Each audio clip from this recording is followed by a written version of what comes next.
ونعوذ بالله من شرور أنفسنا ومن سيئات أعمالنا من يهده الله فلا مضل له ومن يضلله فلا هادي له أشهد أن لا إله إلا الله وحده لا شريك له وأشهد أن محمدًا عبده ورسوله الذي أرسله بالحق بشيرا ونذيرا وداعيا إلى الله بإذنه وسراجا منيرا أما بعد فإن خير الحديث كتاب الله وخير الهدي هدي محمد صلى الله عليه وسلم وشر الأمور محدثاتها وكل محدثة بدعة وكل بدعة ضلالة وكل ضلالة في النار أعوذ بالله من الشيطان الرجيم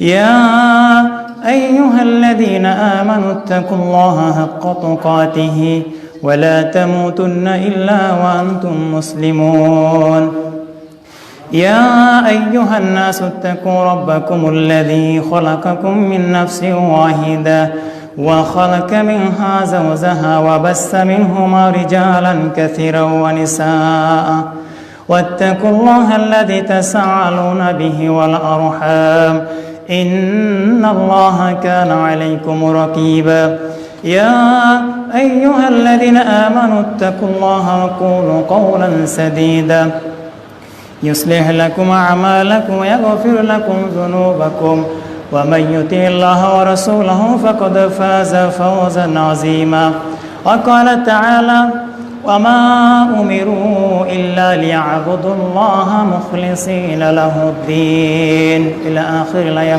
وقال النبي الأمين صلى الله عليه وسلم من عمل عملا ليس عليه أمرنا فهو رد رواه مسلم وقال النبي الأمين صلى الله عليه وسلم إن الله لا يقبل من عمل إلا من كان له خالصا إلى آخر الآية প্রশংসা সেই মহারব্বুল আলামিনের জন্য শতকোটি ব্যস্ততার মধ্য দিয়েও এত বড় একটা মসজিদের ভিতরে মুষ্টিময় আমরা কিছু মুসল্লি উপস্থিত হতে পেরেছি সেই জন্য তারই বারগাহে শুকরিয়া তো কালেমা সকলে পড়ি আলহামদুলিল্লাহ লাখো কোটি দরুদ ও সালাম বর্ষিত হোক প্রিয় নবী মুহাম্মদ রাসূলুল্লাহ সাল্লাল্লাহু আলাইহি সাল্লামের প্রতি আল্লাহুম্মা সাল্লি আলাইহি আল্লাহুম্মা বারিক আলাইহি সম্মানিত হাজিরিন আমরা এখানে যারা উপস্থিত হয়েছি ছোট এবং বড় আমরা সামনের কাতারগুলি পূর্ণ করে বসি সামনের কাতারগুলি পূর্ণ করে বসি মসজিদের আদব হচ্ছে সামনের জায়গাকে পূর্ণ করে বসা যারা নতুন আসবো দুরাকাত সুন্নত আদায় করে আমরা সাথে সাথে বসে যাব সামনের ফাঁকা জায়গাগুলিতে তো আমরা এখানে আজকে যারা উপস্থিত হয়েছি আমাদের এখানে মুরব্বী যুবক ছোট বড় সকলেই আমরা আছি আমাদের কারো বয়স 20, 30, 40, 50, 60-এর ঊর্ধ্বে হয়ে গেছে এরকম আছি আমরা ওয়াজ মাহফিল জুমার খুতবা শুনতে শুনতে এই পর্যন্ত কমার বেশি আসছি কমার বেশি আমরা শুনেছি কিন্তু কতটুকু আমরা নিয়েছি আমাদের জীবনের জন্যে সেই বিষয়ে কয়েকটি কথা বলবো আর আমরা আসলে এই বিষয়ে আমরা কয়েকটি কথা বলবো এবং শুনবো এবং মানার চেষ্টা করবো ওমা তৌফিকি ইল্লা বিল্লাহ আমি কোরআন থেকে একটি আয়াত তেলাওয়াত করেছি আয়াতটা হচ্ছে ওয়ামা উমিরু ইল্লা লিয়াবুদুল্লাহ মুখলিসিনা লাহুদ্দিন আল্লাহ তাআলা আদেশ করেছেন আমাদেরকে আমরা যেন দ্বীনের ব্যাপারে ধর্মের ব্যাপারে মুখলেস হই সাথে সাথে একটি হাদিস আমি দুটো হাদিস আপনাদের সামনে পেশ করেছি যে আমরা যে আমলটাই করি না কেন এই আমলটা যদি রাসূল সাল্লাল্লাহু আলাইহি সাল্লামের আদেশ মোতাবেক কিংবা তার অনুমোদন মোতাবেক না হয় সে আমলটা আল্লাহর দরবারে যাবে না সেটা বর্জনীয় প্রত্যাখ্যাত গ্রহণযোগ্যনীয় নয় সাথে সাথে আরেকটা হাদিস বলেছি সেটা হচ্ছে আল্লাহ তাআলা আমাদের কোনো ইবাদতই কবুল করবেন না যদি আমাদের ইবাদতের ভিতরে মুখলেস ইখলাস খালিসাত না থাকে এই তিনটার উপর ভিত্তি করে আজকে আমার সংক্ষিপ্ত আলোচনা ওমা তৌফিকি ইল্লা বিল্লাহ আর আমি কথা বলার সাথে সাথে আপনার আমার কথাকে সাড়া দিবেন তাহলে আমি বুঝবো আপনার কথা বুঝতে পারতেছেন হয়তো কারণ আমি আপনাদের এই ডিস্ট্রিক্টের লোক নই আশা করি আমার কথা আপনাদের বোধগম্য হবে ইনশাআল্লাহ তাআলা প্রথম করে কথা হচ্ছে, আমরা মুসলমান হয়েছি, আসলে আমাদের এই মুসলমানিত্বটা কতটুকু আমরা রেখেছি? আমরা কি বাপদাদা মুসলমান ছিল সেই সূত্রে মুসলমান, নাকি আল্লাহ তাআলা আমাদেরকে যে আকল দিয়েছেন, কারণ হাসরের ময়দানে বিচার সম্পন্ন হওয়ার পরে যারা জাহান্নামে যাবেন তারা বলবেন যে হ্যাঁ, আমরা যদি দুনিয়ার জমিনে আকল খাটাতাম, অকালু লাউ কুন্না নাসমাউ আও নাকিলু মা কুন্না ফি আসহাবিস সাঈর, হ্যাঁ আমরা যদি আকল খাটাতাম, বিবেক অনুযায়ী আমল করতাম, ইসলামী আমলগুলোই, কোরআন হাদিস আমলগুলি মেনে চলতাম, পয়গম্বর যা নিয়ে এসেছে সেগুলো যদি মানতাম, তাহলে আজকে এই কঠিন জাহান্নামের ভিতরে আমাদের প্রবেশ করতে হতো না। এটা আমরাই বলবো, এটা আল্লাহ সুবহানাহু ওয়া তাআলা। আর এই ভাষায় না আকেল, বাংলাতে বলা হয় আকল, বিবেক বুদ্ধি। তো আমরা কতটুকু সক্রিয় আছে, আর আসলে কি আমরা মুসলমান হয়েছে কিনা, ইখলাসের সাথে, খালিসাতের সাথে, সেই বিষয়টাকেই মূলত আজকের সামনে রেখে কথা বলা। আমরা কতটুকু মুসলমান হয়েছি, চলুন আমরা নিজেরা নিজেদেরকে জাস্টিফাই করে দেখি, নিজেরা নিজেদেরকে বিচার করে দেখি, আমরা যে মুসলমান হয়েছি এটা আসলে কতটুকু সত্য। বাপদাদা আমাদের মুসলমান ছিল, আমরা কি সেই সূত্রে মুসলমান, নাকি আকল হওয়ার পরে আমরা সাক্ষ্য দিছি বুনিয়াল ইসলাম আলাল খামস, ইসলামটা দাঁড়িয়ে আছে 5টা খুঁটির উপরে, 5টা স্তম্ভের উপরে, আমরা কি সেই স্তম্ভের উপর ভিত্তি করে সেই স্তম্ভটাকে মেনে দিয়েছি আল্লাহ ছাড়া নাই, নাকি বাপদাদা ছিল সেই সাক্ষ্যের উপর? আমার মনে হয় এখানে যারা আছেন আমরা সকলে এক বাক্যে স্বীকার দেব, বাপ দাদা ছিল, আমরা সেই অনুযায়ী আছি। বাস্তব তো এটাই, বাপ দাদা ছিল মুসলমান, আমরাও মুসলমান হয়েছি, মুসলমানের ঘরে জন্ম হয়েছে।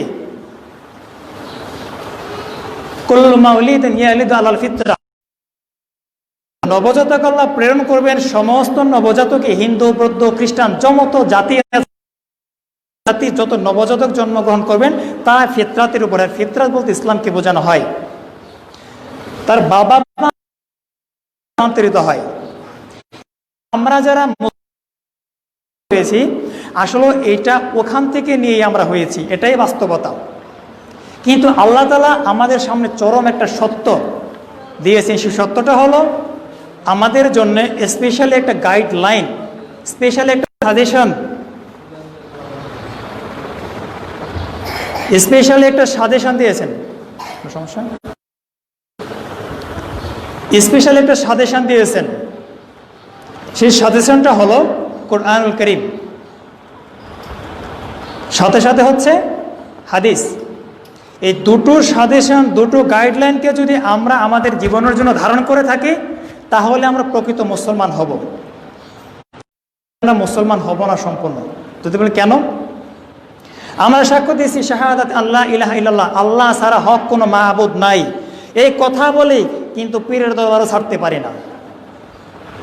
আমরা বলি আল্লাহ ছাড়া কোনো রিজিক দাতা নাই, কিন্তু বোট অফিসে ধর্ণা ধরে থাকি, চেয়ারম্যান আজকের খাবার না দিলে আমার পেটে ভাত যাবে না। এবার বলে দেখি হাদিসে কি বলে আর ইসলাম কি বলে, আর আমরা কি বলি। মুসলিম শরীফের একটা হাদিস, তাওয়াক্কালুনা আলাল্লাহি হাক্কা তাওয়াক্কুলিহি লিরিজকাকুম কামা ইয়ারযুকুত তায়রা, আমরা যদি আল্লাহর প্রতি ভরসা করতাম,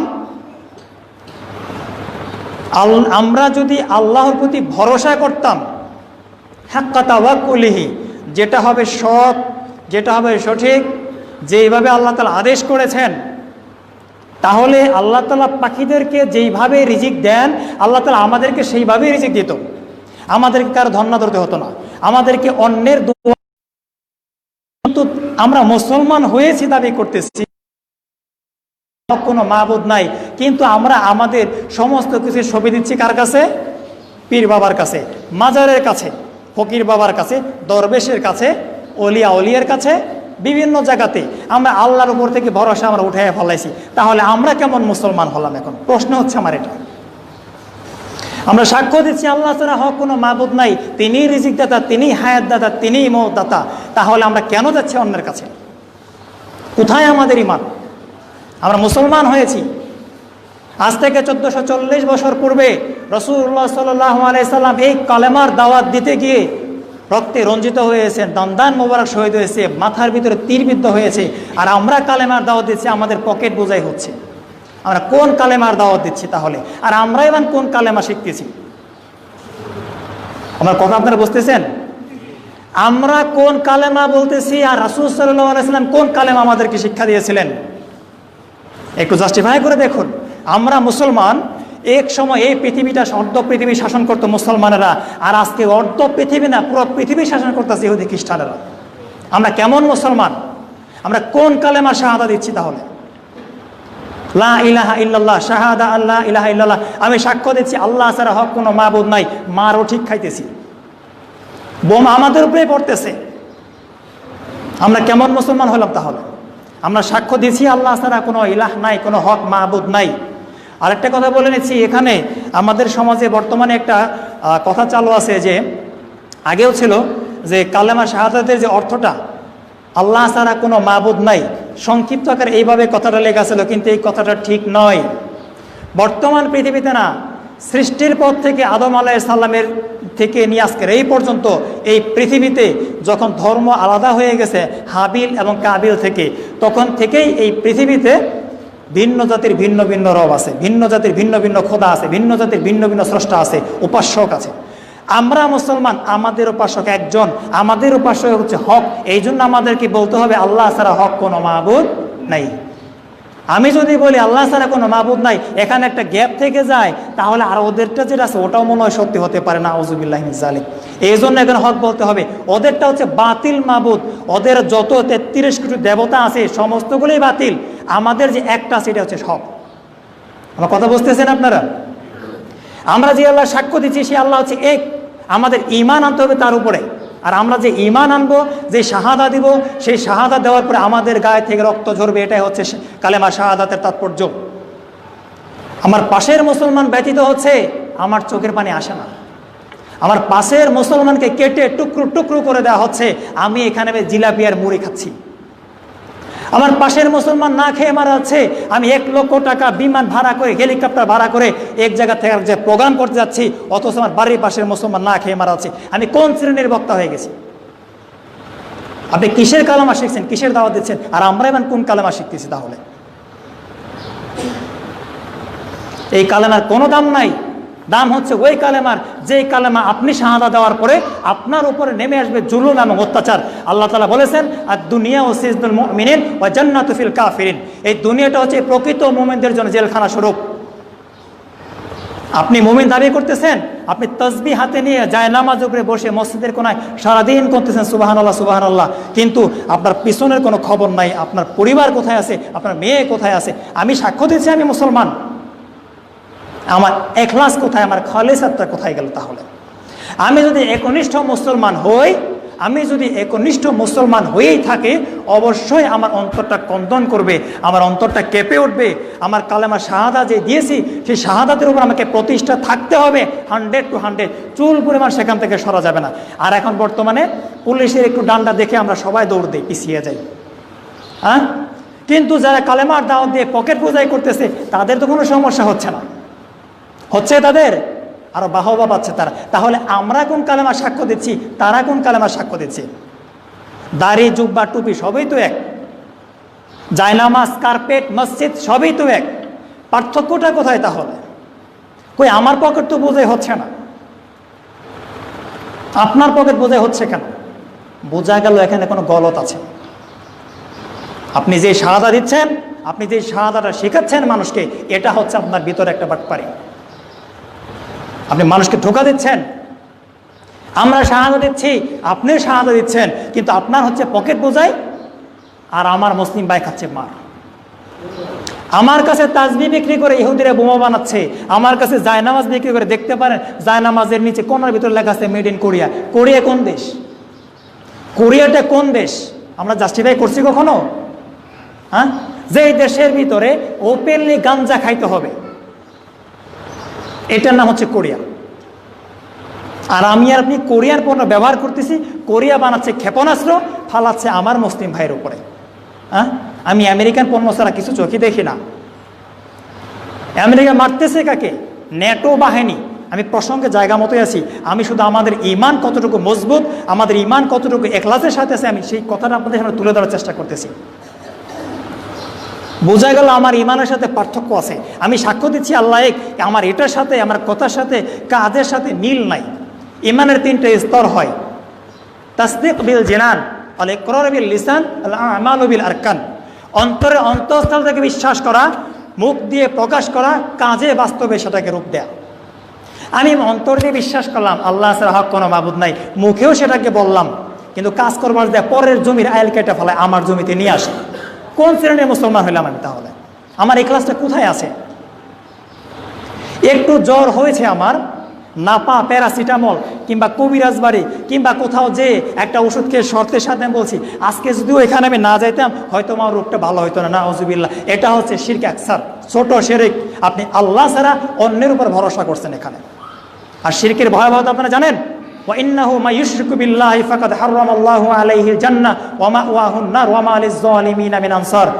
যারা শিরক করবে এবং এমত অবস্থায় মারা যাবে, তারা কশ্চিন কাটলেও জান্নাতে যাবে না, চিরতরে তাদের জন্য জান্নাত হারাম হয়ে যাবে, আর জাহান্নামীদের জন্য কোনো সাহায্যকারীও থাকবে না। আমি সাক্ষ্য দিচ্ছি আল্লাহ ছাড়া কোনো মাবুদ নাই, তাহলে আমার ইখলাসটা গেল কোথায়? আমি কাজে রূপ দিচ্ছি কোথায়? আমি মুখে বলতেছি, কাজে রূপ দিচ্ছি আরেকটা। আমার কথা বুঝতেছেন আপনারা?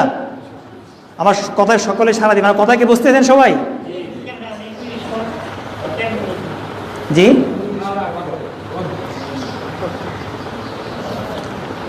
আমরা কাজে রূপ দিচ্ছি আরেকটা, কথা বলতেছি আরেকটা, অন্তর দিয়ে বলতেছি আরেকটা। বাবার দরবারে যদি যাইতে পারতাম, হায় হ্যাঁ আমার মনের আশা পূরণ হয়ে যাইত। আর এদিকে সাক্ষ্য দিচ্ছি আল্লাহ ছাড়া কোনো মাবুদ নাই, তাহলে আমার ওই সাক্ষ্য আর আমার এই কাজের সাথে কোনো মিল হইল না। আর কারণ এইটাই হচ্ছে, আমার ভিতরে খালেসাত ছিল না, ইখলাস ছিল না। এই জন্য আল্লাহ তাআলা বলেছেন আজ থেকে 1440 বছর পূর্বে, ইন্নাল্লাহা, নিশ্চয় আল্লাহ, লা ইউকবালা, কবুল করবেন না, মান আমালা, আমল হইতে ইল্লা মান কানা লাহু খালিসা, যে আমলটার ভিতরে ইখলাস নাই, খালিসাত নাই। আর এই জন্য সূরা বাইয়িনাতে আল্লাহ বলেন ওয়ামা উমিরু ইল্লা লিয়াবুদুল্লাহা মুখলিসিনা লাহুদ্দিন। দ্বীনের ব্যাপারে আমরা যখন ইখলাস অবলম্বন করব, খালিসাত অবলম্বন করব, তখন এই খালিসাতের মফুল হচ্ছে যে কর্তা, তাকে মুখলিস বলা হয়। তো আমরা সাক্ষ্য দিচ্ছি এক, মুখে বলতেছি আর এক, কাজে বাস্তব রূপ দিচ্ছি হচ্ছে আর একটা। আমরা কোন শ্রেণীর মুসলমান? আমাদের ইখলাসটাই গেল কোথায়? আর এই জন্য তো আমরা 5 ওয়াক্ত নামাজে দোয়া করতেছি, ইহদিনাস সিরাতাল মুস্তাকিম, হে আল্লাহ আপনি আমাকে সিরাতে মুস্তাকিম দান করেন। 5 ওয়াক্ত নামাজে সালাতেই তো বলতেছি, তাহলে আমাদের সিরাতে মুস্তাকিমটা গেল কোথায়? পরের জমির আয়াল কাটতে তো মনে একটু দ্বিধা লাগে না? হ্যাঁ, ইয়ং বয়সে যারা আছে, রাস্তা দিয়ে মা বোনের হেঁটে যাচ্ছে, চোখটা আমার তো তেরা হয়ে যাচ্ছে, তাহলে আমার খালেসাটা গেল কোথায়? আমার ইমানটা গেল কোথায়? আমার কথাগুলি হয়তো আপনার জন্য একটু কঠিন হয়ে যাচ্ছে, কিন্তু বাস্তবতা বলতে হবে। আমি যদি কথাগুলি না বলি, আল্লাহ তাআলা হাসরের ময়দানে আমাকে বলবেন আমি তো তোকে দিয়েছিলাম জ্ঞান, তুই কেন বলিসনি? আমি যাব কোথায় সেদিন? আজকে আমি সেই শুধু টাঙ্গাইল থেকে এখানে আসি, সরাসরি এসে যদি হক কথাগুলি বলতে না পারি, তাহলে এই আশার আমার ফায়দাটা কোথায়? হতে পারে আপনাদের মনে কষ্ট লাগতে পারে, আপনারা জাস্টিফাই করুন, আপনারা নিজেরা করুন, হাদিস পড়ুন, কারো কাছে যাওয়া লাগবে না আপনাকে। আল্লাহ তাআলা আপনাকে তলাবুল ইলমি ফরিদাতুন আলা কুল্লি মুসলিমি ওয়া মুসলিমা, প্রত্যেকটা নর এবং নারীর জন্য শরীয়তের জ্ঞান হাসিল করা ফরজ করে দিয়েছেন। আপনি পার পাবেন? পার পাবেন না। আল্লাহ আমি তো পড়ি নাই, আমি তো উম্মি ছিলাম না, আপনি পার পাবেন না এই কথা বলে সেদিন। আপনাকে আল্লাহ বলেছেন এটা তোমাকে অর্জন করতেই হবে মৃত্যুর আগ পর্যন্ত। তাহলে আমি আপনি কোরআন হাদিস না শিখে যদি হুজুরের দরবারে দৌড় পারি, আর হুজুর তো সুযোগ পাবেই স্বাভাবিক। আমি এত কষ্ট করে টাইটেল দিয়েছি, মাস্টার পিএইচডি করছি, ডক্টরেট করছি, আমার দরবারে লোক আসতেছে, তা আমার তো একটু দরকার আছে নাকি? সুযোগ তো আমি আর আপনি দিচ্ছি এই সমস্ত হুজুরদেরকে। আমি আর আপনি যদি জ্ঞান অর্জন করি, আমি আর আপনি যদি ইসলামটাকে অন্বেষণ করি, আমার নিজের সম্বল হিসেবে গড়ে নিই, তাহলে এইরকম হুজুর আর আমাদের সমাজে পাওয়া যাবে না। পাওয়া যাবে বলেন? তাহলে আমি আর আপনাই তো দোষী হয়ে যাচ্ছে এখন। তাদের দোষ দিয়ে লাভ কি? যে কালেমা রাসূলুল্লাহ সাল্লাল্লাহু আলাইহি সাল্লাম দাওয়াত দেওয়ার কারণে উহুদের ময়দানে দন্দান মোবারক শহীদ কপালে তীর বেঁধে গেল মাথার মগজের ভিতরে। তায়েফে রক্তাক্ত হলো। আবু জেহেলের মতো একজন লোক রাসূল সাল্লাল্লাহু আলাইহি ওয়াসাল্লামের ঘাড়ের উপরে, মাথার উপরে সিজদারত অবস্থায় উটের পচা নাড়ি ভুঁড়ি চাপিয়ে দিল এই কালেমার দাওয়াত দেওয়ার কারণে, তাই না? তো আমি আর আপনি এই কালেমার দাওয়াত গ্রহণ করলাম, তো আমি আর আপনি খালি পকেটে বোঝাই করব, পকেটে বোঝাই করব, তাহলে এই কালেমার দাওয়াতে কোনো ফায়দা হলো না আমাদের। ইন্নামাল আমালু বিন্নিয়াত, আপনি যে নিয়তে এই কালেমার দাওয়াতটা গ্রহণ করেছেন আপনি সেদিকেই যাচ্ছেন। আপনার নিয়ত যেরকম কাজটা সেরকম হবে। খেয়াল করে দেখুন, এখানে যারা আছি আমাদের কারো না কারো 40 বছর উপর হয়ে গেছে। 52 সপ্তাহে 1 বছর, 52টা জুমা পাইছি, 1 বছরে না হলেও একটা মাহফিলে গেছি, তাই কি জানি আমরা? 1 বছরে একটি মাহফিল, 52টা সপ্তাহে 52টা জুমা, তাহলে 53টা মাহফিলে আমরা অংশগ্রহণ করেছি একটা বছরে, 365 কিংবা 366 দিনে। তো এই 365টা দিনে যদি 365টা শব্দ কোরআন থেকে অথবা হাদিস থেকে মুখস্থ করতাম, পারতাম না? দিনে একটা করে শব্দ, বছরে 365টা শব্দ না, পারতাম না আমরা? আমি আপনাকে একটা সূরার হাফেজ হইতে পারতাম না? একটা হাদিসের হাফেজ হইতে পারতাম না? চেষ্টা করছি কখনো? হজরে মাউথ পিস নিয়ে সুন্দর বলে গেছে সুর দিয়া, ইয়া নবী সাল্লামু আলাইকা বালাগাল উলা বিকামালিহি, আর আমি আর আপনি তালে তাল মিলা সবই পড়ে গেছি, কিন্তু ভিতরে একটাও ঢোকায় নেই। হজরে যে চিল্লায় চিল্লায় বলে গেছে, বাবারে যাই করেন আর তাই করেন, স্বাক্ষরটা সুন্দর করে দেন, স্বাক্ষর অন্তঃস্থল থেকে দেন, তা নাহলে কোনো আমল কাজে আসবে না। এই কথার কোনো খেয়াল নাই আমার। গেছি, আইসি, বাস 1 কাপ চা খাইছি, হয়ে গেছে আমার কাজ।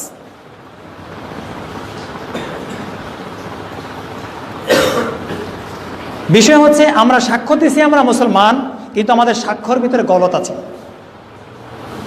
আমাদের সাক্ষ্যর ভিতরে গলত আছে, যার কারণে আজকে আমাদের উপর নেমে এসেছে আল্লাহ তাআলার পক্ষ থেকে এক মহামারী প্লেগ রোগ, হতে বা মহামারী। এটা আমরা দোয়া করতেছি, আল্লাহ আমাদেরকে ওই সমস্ত রাস্তা থেকে ফিরিয়ে রাখুন যে রাস্তায় আপনি রাজি না এবং খুশি না, কিন্তু আমরা প্রতিনিয়ত সেই রাস্তায় যাচ্ছি ব্যাংকে, যাচ্ছি কি যাচ্ছি না?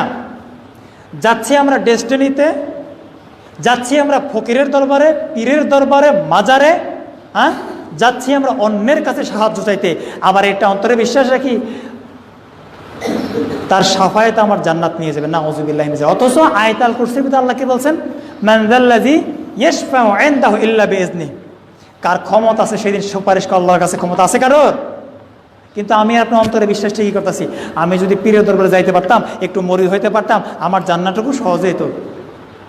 আল্লাহ কসম করে বলি, যারা এই নিয়তে এখনো বসে আছেন, হতে পারে এখানে কোনো ভাই থেকে থাকেন, আপনাকে অনুরোধ করে বলি, এই নিয়ত আজকের জুমার পথ থেকে তওবা করে আল্লাহর কাছে মাপ চেয়ে ফিরে আসেন শহীদ দ্বীনের ইসলামের পথে, তাহলেই আপনি সুখে শান্তিতে আপনি জীবনযাপন করতে পারবেন, মৃত্যুর পরে আপনি শান্তি পাবেন। শিরিক এমন একটা বিষয়, শিরিক এমন একটা বিষয়, ডিম চেনেন তো? ডিম, ডিমের নিচে কেটে দিয়ে ডিমের খোসা আপনি ধরে রাখছেন, ডিমটা কেউ কিনে নেবে আপনার কাছ থেকে? উপরে খোসা আছে, ভেঙে দিয়েছেন নিচ থেকে, পুরো কুসুমটা পড়ে গেছে, এই ডিমের কোনো মূল্য আছে? আপনি মুসলমান থাকবেন, দাড়ি থাকবে, টুপি থাকবে, কিন্তু আপনার এই মুসলমানের কোনো দাম থাকবে না যদি আপনার ভিতরে চুল পরিমাণ শিরক থাকে। আর বিদআত হচ্ছে এমন জিনিস, এই বিদআত হচ্ছে এমন একটা জিনিস, এই একই ডিমের উপর থেকে কেটে দিলেন, উপর থেকে খোসাটা সারাই দিলেন, এই কুসুমটা কতক্ষণ পর্যন্ত ভালো থাকবে, কতক্ষণ পর্যন্ত সতেজ থাকবে? 1 দিন, 1 ঘন্টা, 2 ঘন্টা, 5 মিনিট, 10 মিনিট, নষ্ট তো হবে। বিদআতটা হচ্ছে এমন একটা ভয়াবহ রোগ, আপনি যত আমল করেছেন আস্তে আস্তে সেটাকে পচিয়ে ফেলাবে। কুল্লু মুহদাসাতিন বিদআহ ওয়া কুল্লু বিদআতিন দালালা ওয়া কুল্লু দালালাতিন ফিন্নার। এই বিদআত আপনাকে জাহান্নামে নিয়ে যাবে ধীরে ধীরে ধীরে, আর শিরক সরাসরি নিয়ে যাবে। এই হচ্ছে শিরক এবং বিদআত। ভিতরে যদি কোনো বিদআত থেকে থাকে তাহলেও আমল নষ্ট, শিরক থাকলে তো আরও আগেই নষ্ট। যাবেন কোন দিকে? শুনছেন তো 1 বছরে 52টা 53টা জুমা, 53টা আলোচনা। কুল্লু মুহদাসাতিন বিদআহ, প্রত্যেকটা হুজুরই এই শব্দটা বলে গেছে। কোন হুজুরে এটা ব্যাখ্যা করে গেছে আপনার সামনে? কোন হুজুরে এই কথাটা ব্যাখ্যা করে গেছে? কুল্লু মুহদাসা, এই মুহদাসা শব্দের অর্থ কি? বিদআত শব্দের অর্থ সুন্দর, নব আবিষ্কৃত, কিন্তু কুল্লা মুহদাসাতিন বিদআ, এই বিদআ শব্দের এই মুহদাসা আগে এই শব্দের অর্থ কি বলেছে কোন হুজুর? কেন বলে না জানেন? কারণ এই কথা হুজুর বললে হুজুরের চাকরি থাকবে না, হুজুরের পকেট আর বোঝাই হবে না সেদিন। হুজুর জানে যে খুতবাটা আমি পড়বো ঠিক আছে, কিন্তু খুতবার অর্থ আমার বলা যাবে না, তাহলে জনগণ সচেতন হয়ে যাবে, আমার পকেট বোঝাই হবে না। এই জন্য ওই হুজুর আপনাকে ইখলাস খালেসাত আপনাকে শিক্ষা দিচ্ছে না, যদিও ওই হুজুরের হাদিসটা জানে, ইন্নাল্লাহ লা ইউকবালা মান আমালা ইল্লা মান কানা লাহু খালিসা, যদিও হুজুর এটা জানে। তো আমি আর আপনি পার পাবো কিভাবে? আল্লাহ তো বলবে আমি তোমাকে আকল দিয়েছিলাম, তোমাকে বিবেক দিয়েছিলাম, তুমি কেন জাস্টিফাই করো নাই? আমরা কি পার পাবো? পার পাবো আমরা কেউ পার পাবো না সেদিন। কিরকম আশা আছে যে আল্লাহ সেদিন আমাকে ছাড় দিবে? আশা আছে কারোর? কেউ কাউকে আল্লাহ তাআলা ছাড় দেবেন না। একমাত্র মুহাম্মদ সাল্লাল্লাহু আলাইহি সাল্লাম ব্যতীত সমস্ত আম্বিয়া ইকরামগণ সেদিন শুধু নিজেকে নিয়ে চিন্তা করবেন, উম্মত তো দূরস্থান, শুধু নিজেকে নিয়ে চিন্তা করবেন, হ্যাঁ আমার কি উপায় হবে, আজকে আমার কি উপায় হবে। আর আপনি আর আমি কে? সংক্ষিপ্ত আকারে ইখলাস সম্পর্কে যে কথাগুলি বললাম, আশা করি আপনারা বুঝতে পারছেন কিনা? আমাদের শাহাদা লা ইলাহা আশহাদু আন লা ইলাহা, আমি সাক্ষ্য দিচ্ছি আল্লাহ ছাড়া হক কোনো মাবুদ নাই, হক কোনো উপাসক নাই, ওয়া আশহাদু আন্না মুহাম্মাদুর রাসূলুল্লাহ, এবং আমি আরও সাক্ষ্য দিচ্ছি মুহাম্মদ সাল্লাল্লাহু আলাইহি সাল্লাম আল্লাহর প্রেরিত রাসূল এবং বান্দা। এই কথাটা আপনাকে অন্তর দিয়ে বিশ্বাস করতে হবে, এটাকে তাসদীক বিল জিনান বলা হয়। মুখে প্রচার করতে হবে অন্যের কাছে, বাল্লিগু আন্নি ওয়ালাউ আয়া, পৌঁছিয়ে দাও আমার পক্ষ থেকে যদি একটা মাত্র কথা হয়। আপনি পার পাবেন না কোথা থেকে? আপনি বাইরে না প্রচার করতে পারেন, আপনার পরিবারের কাছে প্রচার করুন। আল আমালু বিল আরকান, 3 নাম্বার হচ্ছে এই অনুযায়ী আপনাকে আমল করতে হবে, তাহলে সে আপনি ঠিক পার পাবেন, অন্যথায় আপনি পার পাবেন না। আমি দাড়ি যত বড় রাখি, জুব্বা যত বড়ই আমি পড়ি না কেন, আমার ইমান যদি ঠিক না থাকে, আমার আকীদা যদি ঠিক না থাকে, আকীদায় গড়বড়, আমার কোন আমলেই কাজে আসবে না। আমি 101 বার হজ করি, 1000টা মাদ্রাসা 1000টা মসজিদ বানায় দেই, ওটার ফল আল্লাহ আপনাকে দুনিয়াতে দিবে, আখিরাতে কিচ্ছু রাখবে না যদি আকীদায় গলত থাকে। আমরা কথাটা বুঝতে পারছি কিনা? আমাদের আকীদা, আমাদের ইখলাসটা অবশ্যই আল্লাহ রাসূল সাল্লাল্লাহু আলাইহি ওয়াসাল্লাম যেভাবে বলছে ঠিক সেভাবে হতে হবে। কথাটা বুঝতে পারছি আমরা? সাক্ষ্য যেটা দিয়েছি এটাকে বাস্তবে রূপ দিতে হবে, সে অনুযায়ী আমল করতে হবে। সমস্ত ক্ষমতার মালিক একমাত্র আল্লাহ। ওষুধ খাওয়ার পরও বল আল্লাহ তুমি আমাকে রহম করো, আল্লাহ তাআলা কোনো কিছু করতে ওসিলা লাগে না। যদি মনে করে যে ওসিলা লাগে, তাহলে আমার মতো অধমার দুনিয়াতে কেউ নাই। তাহলে তো আমাদের যে অন্য যে সমস্ত ভাইয়েরা আছেন বলে পীর বাবা, যার পীর নাই মান লাইসা লাহু শাইখ ফাহুয়া শাইখুশ শয়তান, যার পীর নাই তার পীর শয়তান। মানে আমার যদি কোনো পীরই না থাকে, তাহলে আমার ওসিলা যদি না থাকে, তাহলে আমার জান্নাতে যাওয়া যাবে না। তাহলে তো ওই কথার এই কথা কোনো পার্থক্য রইল না। এই জন্য আমাকে জানতে হবে, মানতে হবে, আমি যে সাক্ষ্যটা দিয়েছি সেই অনুযায়ী 3টা স্তর: অন্তর দিয়ে বিশ্বাস, মুখে আমাকে বলতে হবে, পৌঁছাইতে অন্যের কাছে, এবং আমাকে সেই অনুযায়ী আমল করতে হবে। কেননা লিমা তাকুলুনা মা লা তাফআলুন, তোমরা এমন কথা কাউকে বলো না যা তোমরা নিজে না করো। সুতরাং আগে আমাকে করতে হবে, অন্তর দিয়ে বিশ্বাস করতে হবে, কাজে পরিণত করতে হবে, তারপর আমার কথা বলতে হবে। আর আমি যদি না বলি তাতেও আমি দোষী হব, আর আমি নিজে যদি না করি তাতেও আমি দোষী হচ্ছি। আমার কথা বুঝতে পারছেন আপনারা? আমার কথা কি বুঝতে পারছেন? আমি নিজেকে আগে এই অনুযায়ী আমল করতে হবে, ইভেন অন্যকে বলতে হবে। এই 3টার থেকে যদি আমি এক চুল পরিমাণ পিছিয়ে যাই, আমি দোষী সাব্যস্ত হব সেদিন, কোনো উপায় নেই আমার। আমি প্রত্যেকটা কথার পিছনে কোরআন থেকে হাদিস থেকে আপনাদেরকে ডকুমেন্টস দিয়ে যাচ্ছি। আপনার বিশ্বাস না হয় আপনারা জাস্টিফাই করেন, আপনাদের ইমাম সাহেব আছেন, আরও আলেমায়ে জাস্টিফাই করে দেখেন কথাগুলির ভিতরে চুল পরিমাণ আমি খুদ রেখে বলছি কিনা। তবে এমন আলেমের কাছে জিজ্ঞেস করবেন যে আলেমে জানে। ফাসআলু আহলা যিকর ইন কুনতুম লা তা'লামুন, যদি তোমরা না জানো তাহলে যে জানে তার কাছ থেকে জানো। এমন আলেমের কাছে যায়েন না যে হুজুর আমনে কয়ে দেবো, ইনি যা কইছে এগুলো সব ওই কোরআন হাদিস, এগুলো আপনাদের জন্য আছে ফতোয়া। আরে ফতোয়া তো তারা দেয় যারা আলিম পাস করার পরে 2 বছরের কোর্স করে, এই ফতোয়ার কোনো দাম নাই। আপনি বলবেন কোরআনে কি আছে, হাদিসে কি আছে, সে অনুযায়ী আমাকে ডকুমেন্টস দাও। বিল বাইয়িনাতি ওয়াজ জুবুর, দলিল এবং প্রমাণ সহকারে। আর দলিল এবং প্রমাণ নিতে হবে কোরআন এবং হাদিস থেকে, বাপ দাদার রচিত কিতাব থেকে দলিলের প্রমাণ নেওয়া যাবে না। যদি বলে যান ফেকার কিতাব থেকে আপনাকে প্রমাণ দিচ্ছি, না, ফেকার কিতাব আপনার জন্য নয়। ফেক, আরবি শব্দ ফেক, এর বাংলা অর্থ হচ্ছে বোঝা। আপনাকে বোঝানোর ক্ষেত্রে উদাহরণ দিতে পারে, কিন্তু আপনাকে দলিল দিতে হবে কোরআন এবং হাদিস থেকে। কারোর রাইট নাই, কারোর অধিকার নাই আপনাকে ফেকার কিতাব থেকে আপনাকে ডকুমেন্টস দেয়। ফেকার কিতাবে শুধু এতটুকু লেখা আছে একটা কথা, যে আমি এই কাজটা করব কি করব না, এই ব্যাপারে 4টা ইমামের মত আছে কোনো জায়গায় 7টা ইমামের মত আছে, এর বাইরে কিছু লেখা নেই। অমুক ইমামের মত এটা, অমুক ইমামের মত, এইভাবে মত লেখা আছে। আপনি কেন নেবেন ফেকার দলিল? আপনি বলবেন কোরআনে কি আছে, হাদিসে কি আছে, হাদিসটা কি সাহিহ, হাদিসটা কি দাইফ, হাদিসটা কি মওদু, হাদিসটা কি মুরসাল, হাদিসটা কি মুনকার, দলিল সহকারে আমাকে অ্যান্সার দিতে হবে। পার পাবে কোনো হুজুর? পার পাবে? হ্যাঁ, আপনি যদি যাচাই না করেন আপনিও পার পাবেন না। আমি কি আজকের এই জমায় ভুল বললাম না সঠিক বললাম, আপনি যদি যাচাই না করেন আপনি নিজেও তো পার পাবেন না। আমি আপনাদের কাছে খোলাসা করে দিচ্ছি, আপনি যে দোষী সাব্যস্ত হবেন সেটা কিন্তু প্রমাণ করে দিয়ে যাচ্ছি, পার পাবেন না যদি যাচাই না করেন। যদি যাচাই না করেন কেউ পার পাবেন না। যাচাই আপনাকে করতেই হবে, এটা হচ্ছে হুকুম আল্লাহ। যাচাই করে আপনাকে মানতে হবে, বিনা যাচাই মানার কথা আল্লাহ আপনাকে বলে নাই। যদি তাই হয়তো আল্লাহ এই আয়াত নাযিল করতেন না, এই কথা আল্লাহ বলতেন না কি, তলাবুল ইলমি ফরিদাতুন আলা কুল্লি মুসলিম ওয়া মুসলিমা, তোমরা জ্ঞানকে তলব করো, তোমরা খুঁজো, অন্বেষণ করো। শরীয়তের জ্ঞান এটা তোমাদের জন্য ফরজ করে দেওয়া হয়েছে। কোন কোন ক্ষেত্রে এটা ফরজে আইন বলা হয়েছে, আপনাকে করতেই হবে সেটা মৃত্যুর আগ পর্যন্ত। হ্যাঁ, এখানে একটা কথা বলে যাচ্ছি, কথাটা হচ্ছে এই, আমরা আমাদের সময় আজকের জুমার পর এখান থেকে উঠে যেতে পারবো কোনো গ্যারান্টি নেই। গ্যারান্টি আছে? আমি যে কথাগুলি আজকে বললাম, কথাগুলি আপনারা সকলে বুঝতে পারছেন? আমার একটা জবাব দিন, আমার কথাগুলি বুঝতে পারছেন আপনারা? আশা করি এই কথার উপর ভিত্তি করে আপনারা নতুন করে সাক্ষ্য দেন। আমি জানি না আপনারা আগের সময় কি সাক্ষ্য দিয়ে আসছেন, আমি জানি না। আমি মুসাফির হিসেবে এতটুকু বলে যাচ্ছি, আপনারা আপনাদের জীবনে কে কোন পাপ করেছেন, কে কোন খাদের ভিতর আছে সেটা আপনারা ব্যক্তিগতভাবে জানেন। আজকের পর থেকে আল্লাহর ওয়াস্তে নিজেকে শুধরিয়ে নেন। জানি না, হয়তো আমি মারা যেতে পারি, আপনিও চলে যেতে পারেন।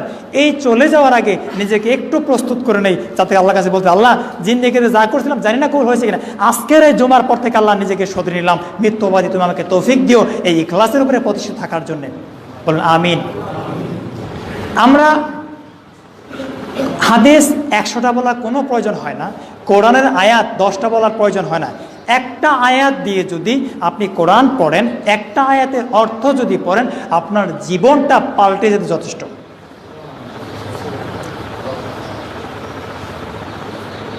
ওয়াল আসর ইন্নাল ইনসানা লাফি খুসর। আল্লাহ তাআলা যত বড় মহান, এই জন্য আল্লাহ তাআলা তত বড় জিনিসের কসম কেটে বলেন, সময়ের কসম। ওয়াল আসর, আসরের সময়ের কসম। ইন্নাল ইনসানা, নিশ্চয়ই মানুষ, লাফি খুসরি, ক্ষতিগ্রস্তদের মধ্যে অন্তর্ভুক্ত। কেন? আমরা মানুষ, ইনসান আমরা মানুষ, আমরা ক্ষতিগ্রস্তদের মধ্যে অন্তর্ভুক্ত। কেন? কেন? কারণ আমরা সময়ের মূল্য দেই না, দ্য ভ্যালু অফ টাইম। সময়ের মূল্য আমরা দিতে জানি না। সময় আমাদের চলে যাচ্ছে, দাদা গেছে, দাদার দাদা গেছে, বাবা গেছে, সবাই চলে গেছে, আমরাও যাওয়ার পথে, কিন্তু সময়টা চলে গেছে আমরা তো কোনো খেয়াল করিনি। খেয়ালে যদি করতাম, একটা বছরে একটা হাদিস হলে মুখস্থ করতাম, আমার জীবনের জন্য যথেষ্ট হয়ে যেত। হয়তো কিনা আমাদের জীবনের জন্য যথেষ্ট হয়ে যেত একটা হাদিস কিংবা কোরআনের একটা আয়াত।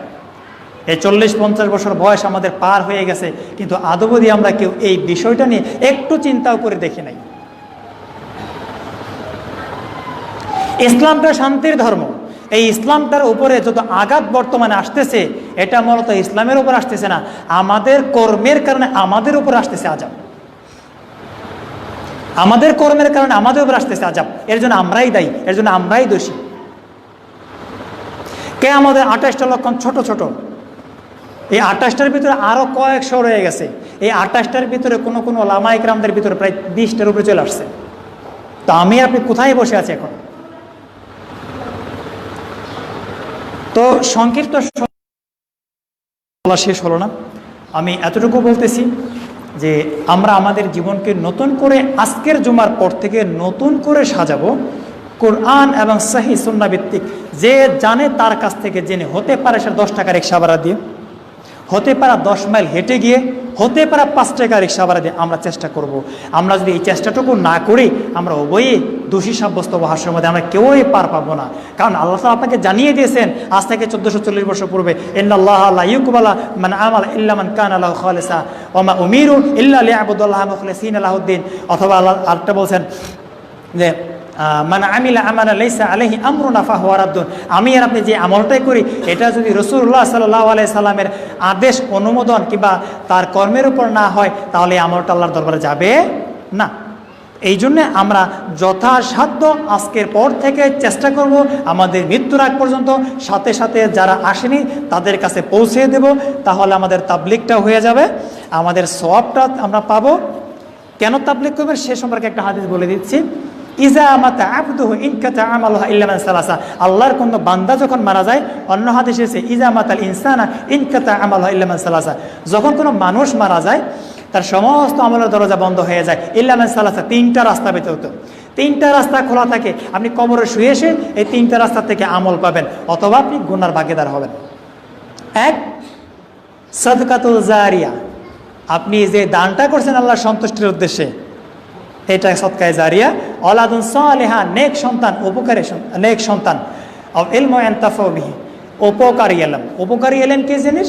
আপনি আজকে যা শিখছেন এটা আরেকখানে পৌঁছাই দিয়েছেন। আপনার তাবলিগের তাবলিগ হলো, আপনি যেটা অর্জন করছেন এটা আপনার ভিতরে রয়ে গেল। এটা কি উপকারী এলেম হলো না আপনার জন্য? আপনি এটার সব পেতে থাকবেন কবরে শুয়ে শুয়ে। আপনি যাকে বলেছেন সেখান থেকে আপনি সমপরিমাণ সওয়াব পাবেন, আর উনি যাকে বলবে সেখান থেকে সেও পাবে, আপনিও পাবেন। এইভাবে আল্লাহ তাআলা কিয়ামত পর্যন্ত আপনাকে দেবেন। আমরা কি কাজটা করতে রাজি আছি? বিষয় হচ্ছে আমরা যা শুনবো সেটা মানার চেষ্টা করব, অন্যের কাছে পৌঁছে দেওয়ার চেষ্টা করব। তবে সবগুলোই কথা না, যেই কথাটার সাথে শক্ত পাকাপোক্ত দলিল পাওয়া যাবে কোরআন এবং সুন্নাহ থেকে। যা শুনবেন তাই প্রচার করবেন না, তাহলে আপনি আপনার ঠিকানা জাহান্নামে বানাই নিলেন। সম্পূর্ণভাবে এটা নিষেধ। আল্লাহ রাসূল সাল্লাল্লাহু আলাইহি ওয়াসাল্লাম বলেছেন যে শুনলা আর প্রচার করলাম না, তা আপনি জাস্টিফাই করবেন, আপনি যাচাই করবেন এটা কি সঠিক না এটা কি ব্যাঠিক, এই গলত আছে নাকি মিক্স করে বলা হয়েছে নাকি কাটছাট করে বলা হয়েছে। তো আজকের কথাগুলি আমি আশাবাদী ইনশাল্লাহ আপনারা বুঝেছেন এবং মানবেন, তদ অনুযায়ী আমল করবেন, পৌঁছে দিবেন তাদের কাছে যারা আসেনি তাদের কাছে। এটা হচ্ছে আপনার বর্তমানে 1 নাম্বার দায়িত্ব। সাথে সাথে 1 নাম্বার দায়িত্ব আরেকটা আছে, আপনি নিজেকেও পালন করতে হবে, নিজেকে সংশোধন করতে হবে। নিজেকে যদি সংশোধন না করেন তাহলে আপনার এই শোনার কোনো কাজে আসবে না, বরং আপনি কঠিন দোষে সাব্যস্ত হয়ে যাবেন। আগে শুনছেন কিনা আমি জানি না, আজকে তো শুনলেন, এই কারণে আপনি দোষী সাব্যস্ত হয়ে যাবে। আগে জানতা না, ঠিক আছে, অমুক দিন অমুক সময় অমুক জমাতে অমুক জায়গার একটা ছেলে তোমাদের সামনে কথাগুলি বলেছিল। পার পাওয়ার কোনো রাস্তা নেই। আমরা চেষ্টা করব নিজেদেরকে শুধরে নেওয়ার জন্যে।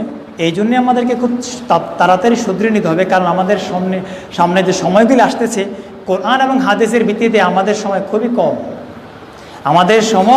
কম। বলবেন কেন, কিভাবে? আল্লাহ রাসূল সাল্লাল্লাহু আলাইহি ওয়াসাল্লাম বলেছেন আমি এবং কিয়ামত দুটো এভাবে এসেছি। আমি এবং কিয়ামত দুটো এভাবে এসেছি। তো উনি চলে গেছে আজ থেকে 1440 বছর পূর্বে। তা আজকে আমরা 1400 বছর পরে এসেছি। সময় থাকে আর কত? সময়টা থাকেই আর কত?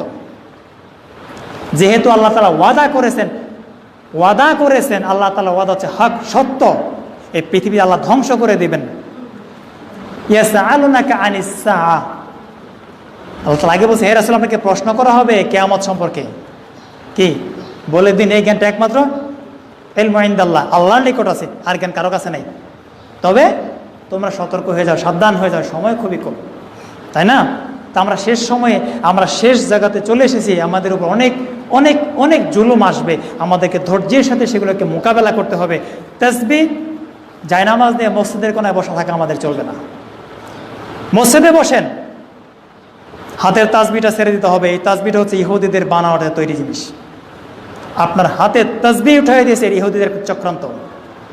আপনাকে আপনার কাছে জায়নামাজ দিয়েছে, বলা হয়েছে এটা হচ্ছে পাক ও পবিত্র, এটার উপর নামাজ পড়ে সওয়াব হবে, এরকম একটা ধ্যান ধারণা আপনার আমার মগজে ঢুকাই দিয়েছে ইহুদিরা। ইহুদিরা আপনার আমার থেকে বড় বড় আলেম আছে ইহুদিদের ভিতরে, কোরআনের হাফেজ আছে ইহুদিদের ভিতরে। সুতরাং আমাদেরকে কিভাবে ঢোকা দিতে হবে? আমাদের চর মনের পিসাব একটা কথা বলে, নফসে আম্মারা, যদিও কোরআন হাদিসে এই কথাটা এইভাবে লেখা নাই। এই নফসে আম্মারা বলতে একটা শব্দ মানে এই বোঝায়, সেটা হচ্ছে কি, নিজের সাথে নিজেকে জিহাদ করতে হবে, নিজেকে নিজে কন্ট্রোল করতে হবে। আগে নফসে আম্মারার সাথে নিজের নফস, নিজের আত্মার সাথে আগে নিজে যুদ্ধ করে জিতেন, তারপর আপনি বাইরে যে যুদ্ধ করেন। আপনি নিজের সাথে নিজে যদি জিততে না পারেন, বাইরে যে কি করবেন? ঈসা আলাইহিস সালাম, ইমাম মাহদী আসার পরে তো আপনাকে খুঁজেই পাওয়া যাবে না।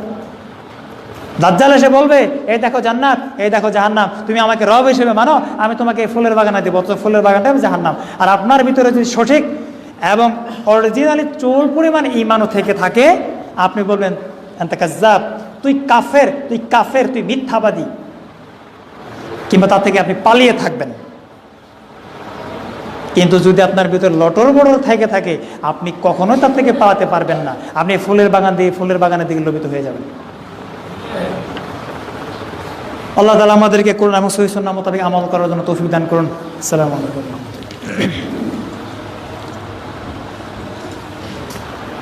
আলহামদুলিল্লাহ।